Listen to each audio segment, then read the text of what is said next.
buenas noches a todos, hermano, amigo, usted que está en casa a esta hora, pues después de una larga jornada posiblemente, espero que le haya ido muy bien, ya sea en su trabajo, aquellos que están estudiando, aquellos que tienen sus negocios, espero que le haya ido muy bien. Y si no te ha ido muy bien, porque quiero decirte que a veces la vida nos da golpes tan fuertes que pareciera que no pudiéramos resistir. Recuerda, tú tienes un Dios que te ama, un Dios que te da las fuerzas necesarias, no solamente para resistir, pero si te caíste, para levantarte también. Él ha prometido estar con nosotros, a todos los que le aman. Mira, Deuteronomio 31:8, hay una promesa de Dios y Dios no cambia su palabra, Él es fiel a ella. Él te dice en esta noche, si has sufrido un golpe difícil, todos lo sufrimos, pero el Señor te dice, el Señor, yo mismo iré delante de ti. No temas ni desmayes, no te desanimes, porque el Señor va contigo. Esa es la promesa del Señor. Eso lo vivió Josué y lo han vivido miles de personas que han encontrado en el Señor esa fuerza para continuar después de un fuerte golpe que la vida puede proporcionarnos. Qué bueno que en esta noche no solamente vas a escuchar un versículo, sino una palabra en casa. Bienvenidos nuevamente. ¿Qué tal si elevamos una oración al Señor en esta noche, dándole gracias porque pues nos ha permitido, sea bueno el día, haya sido malo el día, haya sido nublado, haya sido de sol, haya sido como haya sido, pero nos ha permitido un día de vida y eso pues hay que agradecerle al Señor. Un día más de vida con Él. Padre, te damos gracias en esta hora porque nos permites este tiempo para poder escuchar tu palabra, para poder escuchar lo que tú tienes para nosotros. Señor, sé propicio a nuestras necesidades. Hoy que estamos viviendo tiempos difíciles, cuando la vida golpea, Señor, en las puertas de la familia, en las puertas, Señor, aún de aquellos, Padre Santo, dejándolos sin empleo. Señor, sé propicio en esta noche y que tu palabra nos reanime, Señor, a seguir adelante contigo. Todo lo pedimos en el poderoso nombre de Cristo Jesús. Amén, así sea. Bien, hoy tenemos una noche de invitado.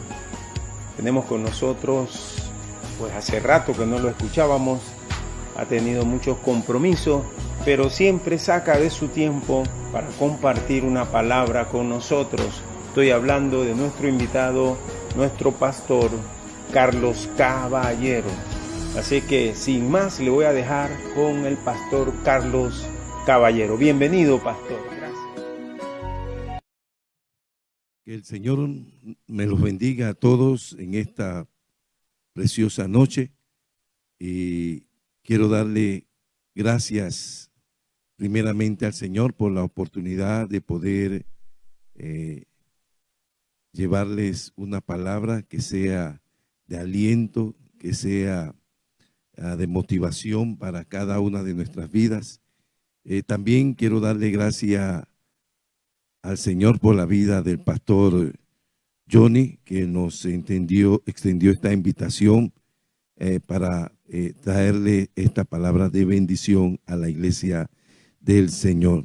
Quiero invitarle en esta noche a abrir sus Biblias en el libro de Primera de Samuel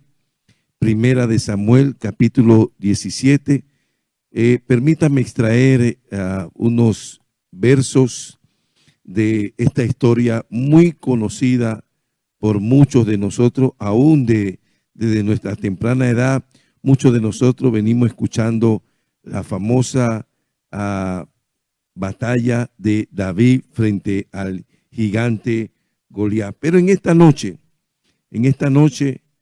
con la ayuda del Espíritu Santo de Dios, vamos a traer una palabra fresca y renovadora para nuestras vidas. Allí en Primera de Samuel, en el capítulo 17, yo quiero que me siga en la lectura de unos cuantos versos, ¿sí?, de este capítulo 17 de Primera de Samuel.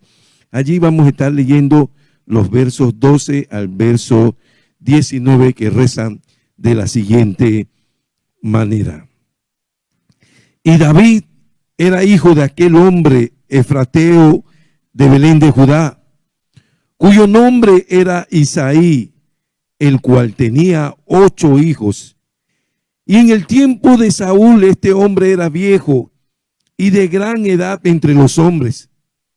Y los 3 hijos mayores de Isaí habían ido para seguir a Saúl a la guerra. Y los nombres de sus 3 hijos que habían ido a la guerra eran Eliab, el primogénito, el segundo Abinadab y el tercero Sama. Y David era el menor. Siguieron pues los 3 mayores a Saúl. Pero David había ido y vuelto, dejando a Saúl para apacentar las ovejas de su padre en Belén. Venía pues aquel filisteo por la mañana y por la tarde, y así lo hizo durante 40 días. Y dijo Isaí a David su hijo: toma ahora para tus hermanos un efa de este grano tostado y estos 10 panes, y llévalo pronto al campamento a tus hermanos. Y estos 10 quesos de leche los llevarás al jefe de los 1000, y mira si tus hermanos están buenos, y toma prendas de ellos. Y Saúl y ellos y todos los de Israel estaban en el valle de Ela peleando contra los filisteos. Señor, en esta noche te estamos muy agradecidos. Agradecido, Señor, por tu bondad. Agradecido por tu fidelidad, Señor, para con nuestra vida.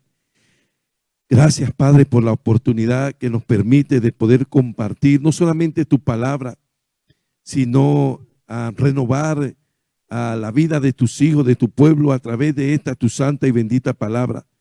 Señor, oramos como nos enseña tu palabra, oh Dios, que ella no volverá a ti vacía, sino que cumplirá el propósito por el cual tú la has enviado. Cumple ese propósito en nuestras vidas en esta noche, Padre, y oramos para que tu Santo Espíritu despierte cada uno de nuestro espíritu, Señor, y abra nuestros corazones para estar atento a tu voz a través de tu santa y bendita palabra.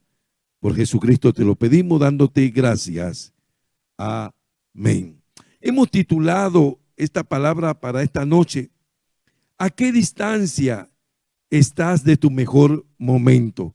Si tienes a alguien a tu lado, yo te invito a tocarle el hombro y decirle, preguntarle: ¿a qué distancia estás de tu mejor momento? En el capítulo anterior al leído en esta noche, en el verso 14, se nos dice que cuando Saúl era atormentado por un demonio, sus siervos, los criados de Saúl, le recomendaron que se buscase a alguien que tocase el arpa para cuando aquel espíritu malo enviado por Jehová viniese sobre la vida de Saúl, aquella persona tocara el arpa y de esta manera pudiera traerle alivio, sosiego al alma del rey Saúl. La historia sigue describiendo específicamente en el verso 18, que uno de los criados de Saúl sugirió a David como el personaje ideal para llenar esta vida y esta necesidad, ¿sí?, en la vida del rey Saúl. Pero lo que llama poderosamente la atención en el verso 18 es que este criado que se menciona allí, ¿sí?, él describió 7 cualidades que caracterizaban la vida de ese muchacho que estaba recomendando. Estamos hablando del joven David. Y lo primero que él describe de David era que precisamente él conocía que este muchacho tocaba el arpa, o sea que él gozaba del talento de tocar el arpa. Pero no solamente vio esta cualidad, esta característica en la vida de David, sino que vio otras. Por ejemplo, siguió describiendo de David que era valiente. Ahora, ¿cómo él pudo llegar a esa conclusión de que David era valiente?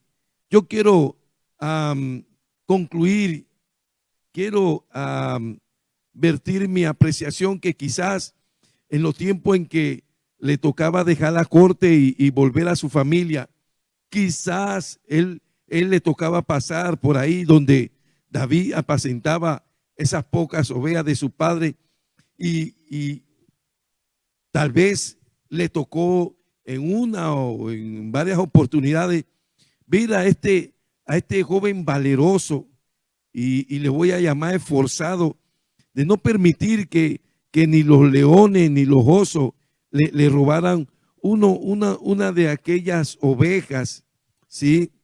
O corderitos que su padre había puesto al cuidado de él. También describe otras cualidades de David. Dice que David era vigoroso.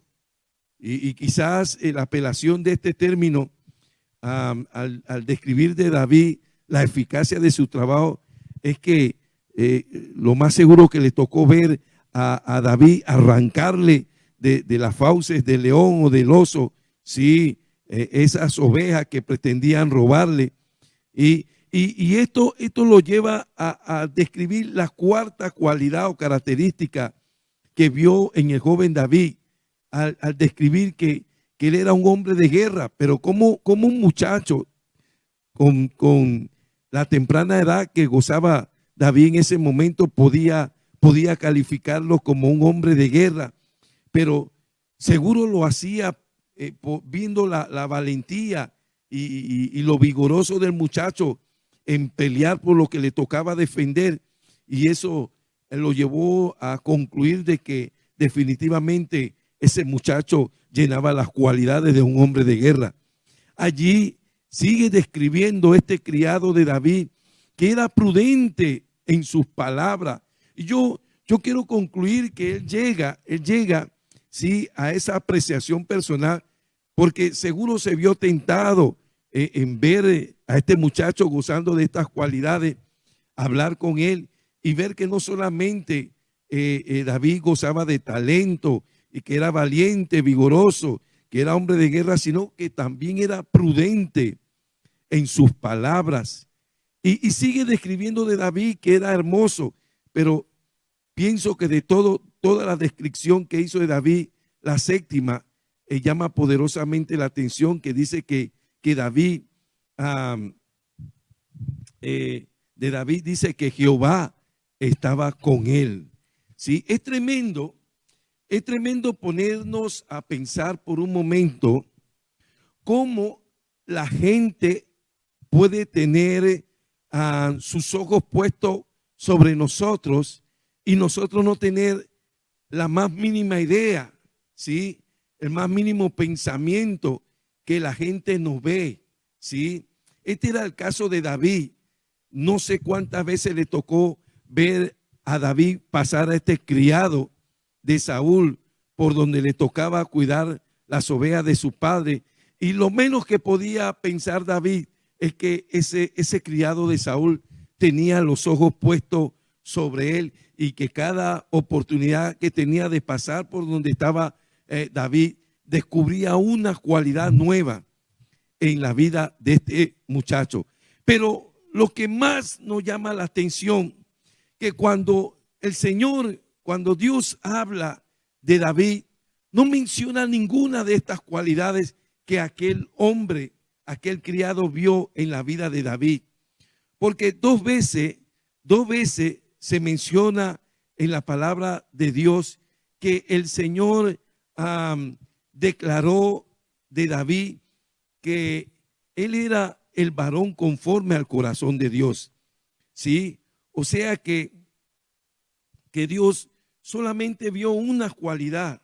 Es lo que podemos entender cuando tú lees en el libro de Hechos, en el capítulo 13, específicamente en el verso 22, vemos que allí se describe claramente que Dios solamente vio una sola cualidad en la vida de David y que definitivamente esa cualidad es lo que promovió a que Dios se interesara por este muchacho cuando lo describió como un varón conforme al corazón de Dios, que sigue diciendo allí, quien hará todo lo que yo quiero. Oiga lo que las conclusiones, ¿sí?, del Señor sobre la vida de David. Pensaba que David haría todo lo que Dios le pidiese, y eso no tiene otro término para definirlo sino con la palabra obediencia. O sea que mientras aquel criado veía tantas cualidades en la vida de David, mire, a diferencia, el Señor solamente veía una que era del interés del Señor, el espíritu de obediencia que caracterizaba la vida de este personaje. Y concluimos esto porque precisamente esta historia de David frente al gigante Goliat, que es muy familiar a todos y cada uno de nosotros, que es una historia que venimos oyendo desde temprana edad de nuestra vida.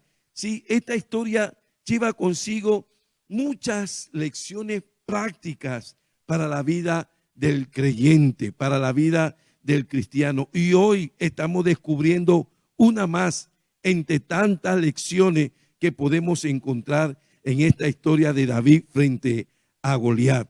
En el día de hoy queremos compartir que la Escritura nos dice que mientras Saúl fue con su ejército a la batalla, ¿sí?, allí se nos dice que David determinó volver con sus padres al cuidado de las ovejas, ¿sí? Así nos dice el verso 15 del capítulo 17 de este primer libro de Samuel, ¿sí? Ahí nos dice, lea conmigo, que David había ido y vuelto dejando a Saúl para apacentar las ovejas de su padre en Belén. Recuerde que Saúl ya había solicitado del padre de David, llamado Isaí, que le permitiese que él trabajara para el rey, en la corte del rey. Sí, pero evidentemente la historia, el trasfondo bíblico de todo el capítulo 17 dice que Saúl había salido a la batalla, así que no le tocó más a David que regresar a la casa de su padre al cuidado de las ovejas de su padre. Y sigue la narrativa de que ahora Saúl se encontraba en el valle de Ela, ubicado al sudoeste de Jerusalén,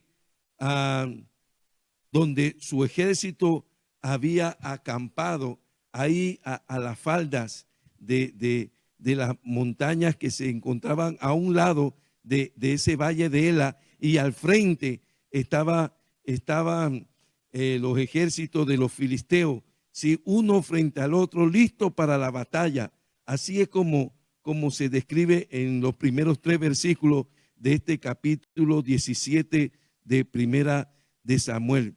Pero en el verso 4 se nos añade que del campamento del filisteo dice que salía un paladín llamado Goliat de entre el ejército de los filisteos, que medía un promedio de 2.9 metros. Imagínense lo alto de este personaje, y que día y tarde salía desafiante ante el ejército de Israel, pidiendo un valiente que se atreviera a enfrentarse a él, ¿sí?, en un conflicto personal, ¿sí?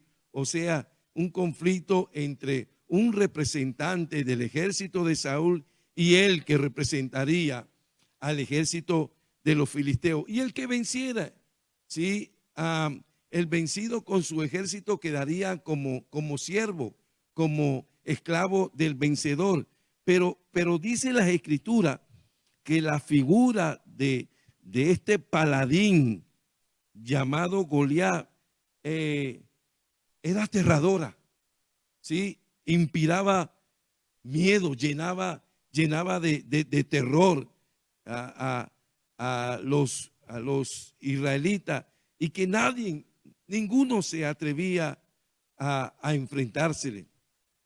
Pero en medio de esta historia, como bien decía, conocida por cada uno de nosotros, llama poderosamente la atención que entre los versos 12 al 19 se establece lo que nosotros conocemos como un paréntesis, ¿sí? O una historia dentro de otra historia. ¿Por qué? Porque allí en los versos 12 al 19, ¿sí?, se nos dice que Isaí, el padre de David, estaba muy preocupado porque sus 3 hijos mayores acompañaban a Saúl y su ejército en esta contienda, en esta batalla frente a los filisteos. Y como bien hemos leído, ya habían transcurrido 40 días, y esto lo que traía era tensión en medio del pueblo y entre la familia. Y me imagino yo al padre de David, angustiado por la situación que se vivía, manda a llamar a David de allá, de entre las ovejas, para darle otra comisión.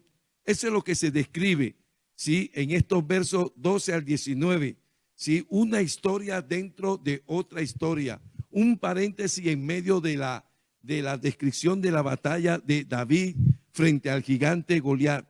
Y allí Isaí, el padre de David, le evidencia a David, a su hijo menor, como se describe allí, la preocupación que tenía, ¿sí?, del estado de sus 3 hijos mayores, y le pide a David que le lleve unos granos tostados a sus hermanos mayores, y que también le lleve 10 panes.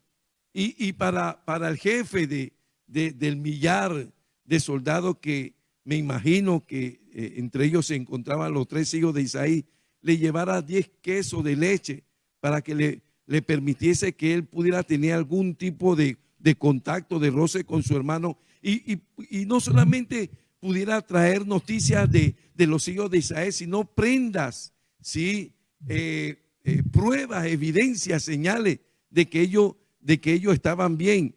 Y así efectivamente dice estos versos que lo hizo aquel joven conforme al corazón de Dios. Pero lo que llama poderosamente nuestra atención en esta noche es lo que en esencia se describe allí. Allí en el capítulo 17, en el verso 14, ¿sí?, se dice claramente, después de mencionar a los 3 hijos mayores de Isaí, se describe que David era el menor, ¿sí?, el menor de los hijos de Isaí. Y no solamente se dice allí, también en el capítulo anterior, en el verso 11, ¿sí?, se vuelve a hacer énfasis de que David, entre los 8 hijos de Isaí, era el menor. Quiere decir que entre los 3 hombres o los 3 hijos de Isaí que estaban en batalla y David, habían 4 hijos más. La pregunta es, ¿por qué, si David ya tenía no solamente una responsabilidad, una tremenda, una gran responsabilidad de cuidar esas ovejas, ¿sí?, esas pocas ovejas de su padre, ¿por qué se le manda a abandonar esa tremenda responsabilidad para cumplir esta, teniendo Isaí todavía 4 hijos mayores que David, a quienes se le podía dar esa responsabilidad? Sin embargo, eso no es lo que se dice en esta historia bíblica, ¿sí? Se hace hincapié de que David era el menor de los hijos de Isaí, y que todavía quedaban 4 hermanos mayores que David, y que no es casualidad que no se mencione para nada la vida de ellos, porque nada hacían según lo que se describe en las Sagradas Escrituras. No se dice nada de ellos porque nada sabían hacer. Evidentemente que eran hijos consentidos por su padre. Quizás mientras David le tocaba cada día enfrentar el peligro de cuidar la vida de aquellas pocas ovejas de su padre, aquellos 4 hermanos mayores de él estaban en casa, en sala, tirados en los sillones, qué sé yo, viendo Nintendo o viendo televisión, qué sé yo, que pues si había alguien a quien se le podía atribuir la responsabilidad que el padre termina comisionándole a David, era cualquiera de ellos. Pero eso no es lo que dice la historia. La historia dice que Isaí manda llamar a David de allá, de entre las ovejas. Y es curioso y llama poderosamente la atención que no se ve en ningún momento a David objetando, diciéndole al papá, pero papá, ahí están mis 4 hermanos mayores, yo te estoy cuidando las ovejas. Sí, cualquiera de ellos, si no los 4, ellos pueden ir a hacer esa comisión que me estás delegando a mí, que yo estoy cuidando tu oveja. No, en ningún momento se ve a David, sí, objetar la comisión que su padre pone en la mano de él, sino que al contrario, mire lo que dice el verso 20 del capítulo 17. Dice, se levantó, ¿quién? Pues David, de mañana, y dejando las ovejas al cuidado de un guarda, mire, él se preocupó de buscar otra persona para cuidar la oveja, pero no las abandonó, no las dejó tiradas allí, y se fue con su carga como su padre Isaí le había mandado. ¡Wow! Mire, tal vez para usted hasta este momento no le llama la atención lo que esta historia dentro de otra historia está transmitiéndonos a la vida de cada uno de nosotros, ¿sí? Pero lo que podemos ver en este incidente, ¿sí?, es que se nos evidencia claramente que David había aprendido, hermano, muy bien la clase de la obediencia. Oiga lo que estamos diciendo. Mire el espíritu que caracterizaba a este personaje. Ya usted puede ver por qué Dios no se equivocó cuando lo selecciona a él como el heredero del reino de Israel, ¿sí? Y que efectivamente le describe como un varón conforme al corazón de Dios, que hará todo lo que Dios le pida, todo lo que Dios quiera, hablando del espíritu de obediencia. Oiga eso, que caracterizaba la vida de David. Mientras aquel criado que le mencioné al principio de la historia vio tantas cualidades y todas excelentes, todas buenas en la vida de David, Dios no vio ninguna de esas. Dios vio algo diferente, para que usted vea que Dios no ve como los hombres ven. El hombre ve la apariencia, pero Dios ve el corazón, ¿sí? Y decía definitivamente que este incidente que se está describiendo aquí, al Isaí comisionarle a David, que ya tenía una comisión más importante, como era el cuidado de las ovejas, que fuera a ver ahora la condición, ¿sí?, la salud de su hermano en ese campo de batalla, teniendo todavía 4 hijos mayores que David en casa, a quienes, como bien le dije, pudo haber mandado a cualquiera de ellos o a los 4 de una vez.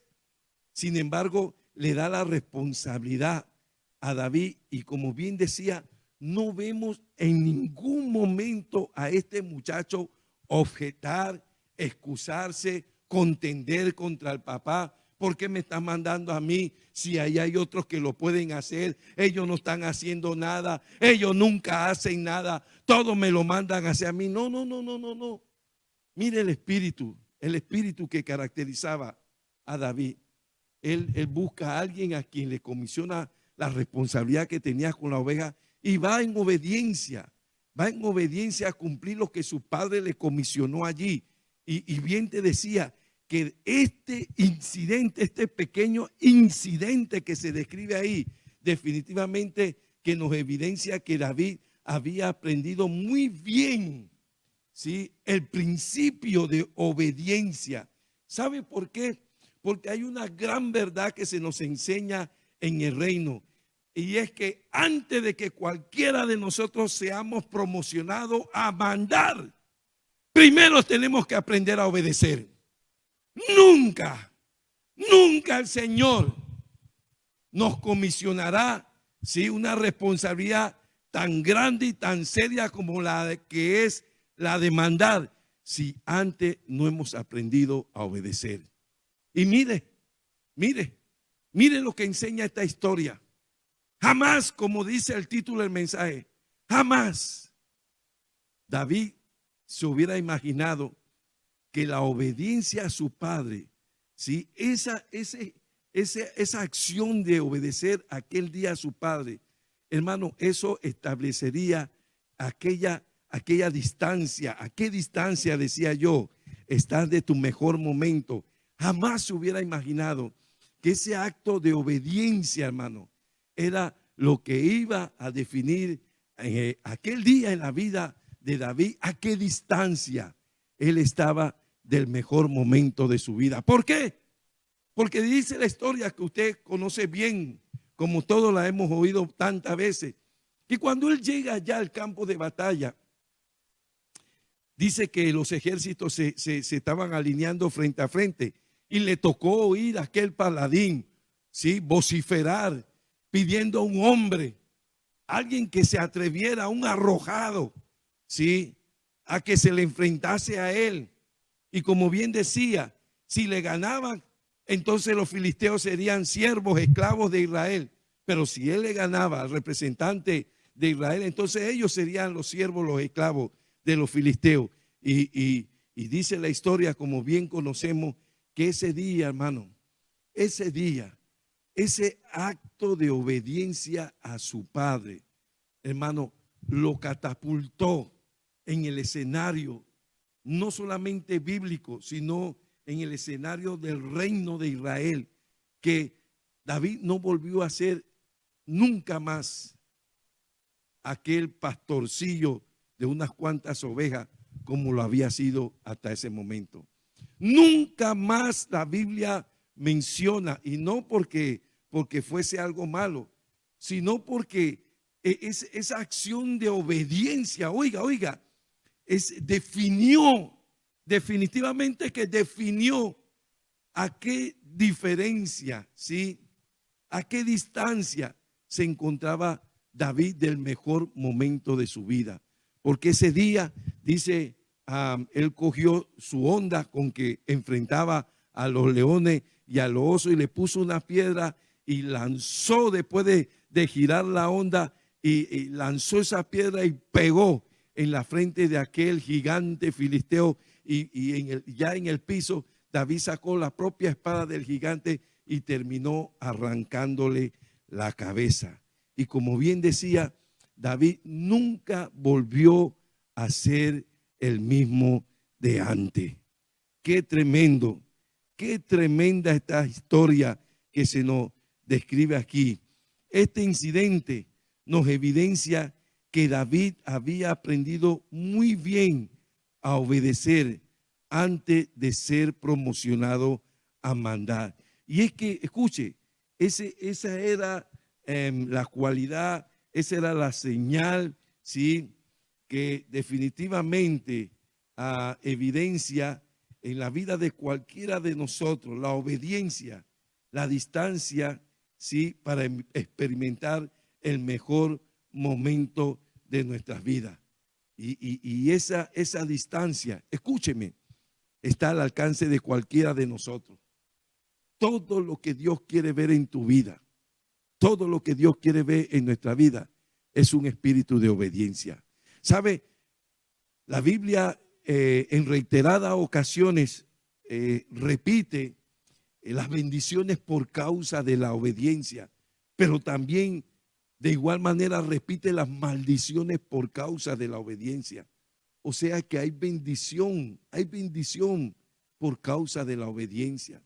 Oye, pero nosotros estamos viviendo unos tiempos, hermano, en que todos queremos ser protagonistas, todos queremos ser jefe, nadie quiere ser indio, ¿sí? Y todo el mundo está buscando cómo surgir entre los demás sin tomar en cuenta los principios establecidos en el reino de Dios y jamás podremos agradar a Dios con una actitud, con un espíritu, ¿sí?, de esa clase. El aprender obediencia, recuerde, recortará la distancia del mejor momento de nuestra vida. Una vez más te lo voy a decir. El que cada uno de nosotros aprendamos de obediencia en este andar, en este caminar, hermano, eso es lo que recortará la distancia para alcanzar el mejor momento de nuestra vida. David jamás imaginó, oiga, jamás imaginó que el sujetarse, el someterse a la orden, a la comisión de su padre, en dejar una labor, una faena tan importante como la que él estaba haciendo para cumplir otra que su padre le había comisionado, cuando él pudo bien haber apelado que habían otros que no estaban haciendo nada ni hacían nada para que se le diera esa responsabilidad. No, jamás apeló a ningún tipo de justificación, de excusa, ¿sí?, sino que ese era el espíritu, la característica de este muchacho. Bien lo llamó Dios, el varón conforme al corazón de Dios, que hará todo lo que Dios le pida, ¿sí? Y ese será siempre, hasta el día de hoy, la cualidad, la característica, el espíritu que Dios esperará encontrar en todos los siervos y siervas del Señor. Un espíritu de obediencia que recortará, ¿sí?, la distancia del mejor momento para nuestras vidas. Y yo quiero exhortarte, Iglesia, Palabra de Vida, Casa Colón, que si Dios te ha traído esta palabra en este día, es porque seguro que Dios ha puesto su mirada sobre esta casa y que aquí entre el pueblo de Dios hay personas que muchas personas le mirarán muchas cualidades, pero tan solamente son cualidades humanas. Pero hay una que Dios está viendo y es la que Dios requiere, es la que Dios demanda, ¿sí?, para distinguirnos de entre los demás. Pero eso solamente depende de ti. Eso solamente depende de mí, ¿sí? Que para ser catapultado, ¿sí?, necesitamos aprender de ese espíritu de obediencia antes de ser promocionado para mandar. Y yo quiero animarte, yo quiero exhortarte conforme enseña la palabra de Dios, que ella nunca volverá a Dios vacía, sino que cumplirá el propósito por el cual Dios la ha enviado. Y yo creo firmemente que el propósito del Espíritu de Dios al enviar esta palabra es para sacar en medio nuestro personas que hemos aprendido de ese espíritu de obediencia para ser promocionado a mandar como Dios lo ha establecido. Yo quiero orar en esta noche. Yo quiero orar en esta noche pidiéndole al Señor, creyendo a lo que enseña su palabra, que su palabra es viva y eficaz, que tiene un poder de transformación, que no volverá a Dios vacía, que esta palabra cumplirá el propósito por el cual Dios la ha enviado, para que esta noche la vida y el testimonio y el espíritu de este personaje de alguna manera sea impartido, transferido a nuestras vidas, y de igual manera nosotros seamos hallados, ¿sí?, ya preparados, listos para ser promocionados después de aprender lo que es ese espíritu de obediencia para ser promocionados a mandar en lo que Dios nos ha llamado. Señor, en esta noche te alabamos una vez más, Señor, y te bendecimos y te damos gracias, Señor. Muchísimas gracias, Señor, por tu palabra, porque tu palabra es verdad, porque tu palabra no volverá a ti vacía, porque tu palabra cumplirá el propósito por el cual tú la has enviado. Y creemos, Señor, que esta noche se está cumpliendo el propósito por el cual tú has enviado esta palabra. Señor, que en una historia que tiene mucho aprendizaje, tú te has detenido un momento, Señor, para hacer un paréntesis en medio de esta historia, para resaltar algo que para los hombres es insignificante, pero que para ti es glorioso, es grandioso, como es la cualidad de la obediencia, Señor. Padre, yo te pido, Señor, que tú impartas, que tú afirmes ese espíritu en medio de tu iglesia. Señor, porque entonces muchos seremos promovidos, no solamente, Señor, a obedecer, sino que producto de la enseñanza de la obediencia, entonces estamos preparados, estamos capacitados para mandar dentro de tu reino. Y yo te pido, Señor, que ese espíritu sea impartido esta noche. Bendice, bendice a tu iglesia, cúbrela con ese manto, Señor. Oh Dios, que podamos poner a un lado el miramiento, el reproche, la quejanza, Señor, y entender que cuando se trata de ti y de tu obra, todo lo hacemos para la gloria de tu nombre, Señor. Bendice una vez más a tu iglesia. En el poderoso nombre de Jesús, te lo pedimos dándote gracias. Amén y amén.